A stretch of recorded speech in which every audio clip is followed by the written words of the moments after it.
শাবান মাসের আমল কি নবী মুহাম্মদ রাসূলুল্লাহ সাল্লাল্লাহু আলাইহি ওয়াসাল্লাম কি আমল করতেন? আসলে যদি দুইটা জিনিস এখানে, একটা হচ্ছে শাবান মাস কেন্দ্রিক, আরেকটা হচ্ছে লাইলাতুন নিসফে শাবান সেকেন্ডারি। তো যদি মাস কেন্দ্রিক আমরা যদি আলোচনা করি তাহলে আমরা দেখতে পাই যে নবীজি সাল্লাল্লাহু আলাইহি ওয়াসাল্লাম এই মাস আসলে অত্যন্ত বেকুল হয়ে যেতেন। তার আমলের মধ্যে প্রচুর পরিবর্তন লক্ষ্য করা যেত, অর্থাৎ প্রতিটি মুহূর্ত তিনি আমলের মধ্যে কাটাবার চেষ্টা করতেন। বড় মজার ব্যাপার হলো এই রমাদান মাসেই, রমাদান অবশ্য সামনে আসছে, শাবান আসতেছে, যে বদরের যুদ্ধ হয়েছে, ফাতহে মক্কা হয়েছে, এগুলিও কিন্তু সেই রমাদান কেন্দ্রিক ছিল। তো শাবান মাসে নবীজি সাল্লাল্লাহু আলাইহি সাল্লামের যে কয়টা আমল ছিল তার মধ্যে একটা দোয়া বহুল প্রচলিত, তবে দোয়াটার ব্যাপারে কিছু দ্বিমত আছে।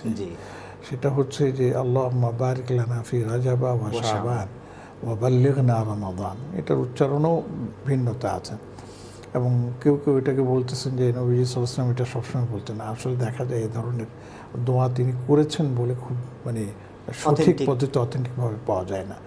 তবে দোয়া হিসেবে এটা করা যেতে পারে। একজন মুমিন দোয়া করেন তাহলে সেটা করতে পারেন, কিন্তু সুন্নতকে সামনে রেখে যেন না করেন। দোয়া হিসেবে করলে এটা ভালো একটা দোয়া। আচ্ছা, 2 নম্বর হলো যে এই মাসে নবীজি সাল্লাল্লাহু আলাইহি ওয়াসাল্লাম অন্যান্য মাসের তুলনায় একটু বেশি রোজা রাখতেন।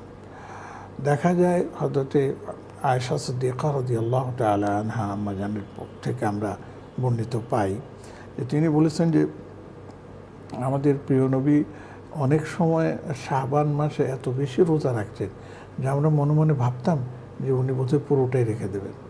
আবার মাঝে মাঝে উনি ভাঙতেন, কয়েকটা করে ভাঙতেন, সেটাও এখানে আছে।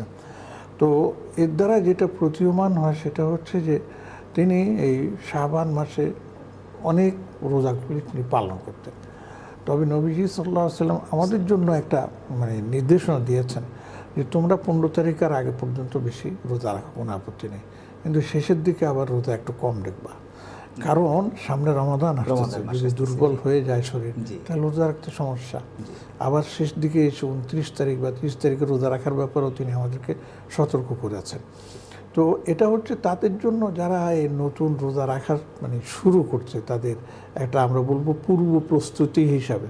কারণ রমাদানে হঠাৎ করে আপনি সেই সবে সাদেক থেকে নিয়ে রাত পর্যন্ত আপনি অভুক্ত থাকা বিভিন্ন খাদ্যদ্রব্য থেকে শরীরের উপরে এটা একটা প্রেশার পড়ে এবং সেটা অন্তত 3-4 দিন না গেলে সেটা নর্মালাইজ হয় না।